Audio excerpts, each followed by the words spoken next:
Meu nome é Eduarda. Eu sou o Gabriel. Meu nome é Pedro. Nós somos alunos do curso técnico de eletrônica da Fundação Liberato e o nosso projeto se chama QHA, Quarto Hospitalar Automatizado, que visa justamente criar um sistema que realize o controle dos dispositivos em um leito hospitalar por comando de voz. O período de internação hospitalar é muito importante para a recuperação dos pacientes. Só no ano de 2017 foram registrados 11,4 milhões de internações apenas pelo SUS no Brasil, mas esse período normalmente não é muito agradável para o paciente, porque ele tem essa mobilidade limitada e ele precisa do auxílio de terceiros para a realização de tarefas cotidianas que ele estava acostumado a fazer, como um simples ligar ou desligar a luz. Então é disso que surge a ideia do nosso projeto, visando reduzir essa dependência. O nosso projeto tem como central de processamento o microcomputador Raspberry Pi e a plataforma Witch.ai para processamento de voz e de linguagem. Então, quando a pessoa quer dar um comando, ela começa a falar, esse comando é gravado pela Raspberry Pi através de um microfone e mandado via internet para o Witch, onde ocorre o processamento de voz, que é a partir desse áudio tirar uma frase, e de linguagem, que é a partir dessa frase tirar um significado. Esse significado, então, é mandado de volta para a Raspberry em forma de duas variáveis que vão indicar o que fazer no quarto e como. Então, com essas variáveis, a gente consegue controlar dispositivos como a luz, o ventilador, a altura da cabeceira e do pé da cama, controlar dispositivos como televisão e ar-condicionado. Daí, o que a gente faz é basicamente simular o comportamento de um controle remoto comum. Ao invés da pessoa apertar no botão da função, ela simplesmente fala a função que ela deseja e o emissor de infravermelho simula o padrão correto. Além disso, também existe a opção de chamar a enfermagem, caso o paciente precise de alguma ajuda. Então, com isso, a gente consegue fazer o controle completo do quarto completo, apenas usando comandos de voz. Então, para testar, para levantar um índice de acerto da plataforma de comando de voz que a gente utiliza, a gente fez vários testes. E o primeiro deles teve a participação de 30 pessoas e foi dividido em 3 etapas.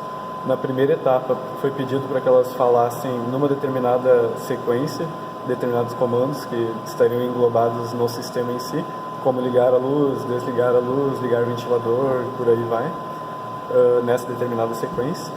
Na segunda etapa, foi pedido para elas falarem de forma aleatória, de acordo com a vontade delas, para ver se o programa não estava talvez viciado em uma determinada ordem, né, de comandos. E na terceira etapa, a gente inseriu um ruído de fundo, a gente usou uma música como ruído de fundo, para ver se ele conseguiria extrair alguma informação útil, mesmo com um barulho que não pertencesse ao sinal de voz em si, relativo ao comando que fosse dado.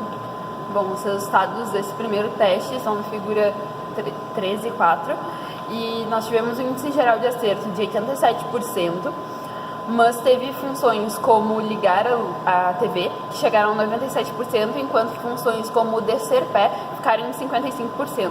Nós observamos que todas as funções relacionadas à cama estavam com um índice abaixo do esperado.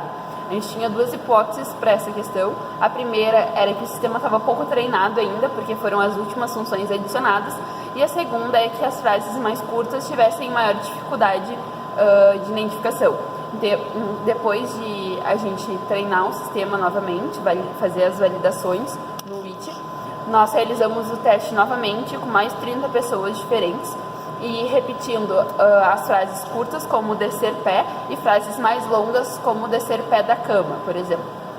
Então, a gente não achou um padrão entre as frases mais curtas e mais longas, mas a gente observou que depois do treinamento teve uma melhora significativa dos índices, que de 55% subiram para mais de 87% e todas as outras funções ficaram acima de 90%. Com esses novos dados, hoje o sistema tem 92% de acerto. Outra coisa que aconteceu no decorrer do primeiro teste é que, analisando as taxas de acerto, separando homens e mulheres, as taxas de acerto masculinas, no geral, acabaram sendo mais altas que as femininas. No decorrer do segundo teste, já a gente observou que as meninas tinham a tendência a naturalmente falar mais baixo os comandos. Então a gente formulou a hipótese de que a amplitude do sinal de voz pudesse ser um fator determinante na taxa de acerto. A gente fez então uma análise com todos os áudios do primeiro teste, extraindo para cada pessoa uma amplitude média, que determina o quão alto ela fala, e uma frequência média, que determina o quão aguda é a voz, já que essa é a principal diferença da voz feminina para a masculina. A gente pode ver nos gráficos 7, 8 e 9 que as pessoas que têm a voz mais aguda tiveram taxas de acerto mais distribuídas entre vários valores, enquanto vozes mais graves tiveram taxas de acerto, no geral, acima de 80%, mais concentradas em valores mais altos. O mesmo acontece com a amplitude. As amplitudes mais altas se concentram em torno de alguns valores altos de taxa de acerto, enquanto que diminuindo a amplitude, essas taxas de acerto se distribuem mais entre outros valores. Então, tendo isso em mente, uma ideia que a gente pretende implementar futuramente é o tratamento desse áudio antes de enviar ele para a plataforma de reconhecimento de voz, padronizando assim uma frequência e uma amplitude ideais para que o índice do reconhecimento aumente, né, para facilitar na hora da plataforma reconhecer em si.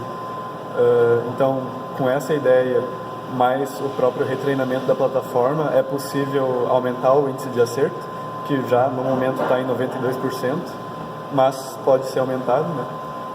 Então, com isso, com todos esses dados, a gente concluiu que o objetivo foi atingido e que é possível, sim, automatizar com as ferramentas que a gente utilizou um quarto hospitalar, utilizando apenas comandos de voz. Obrigada.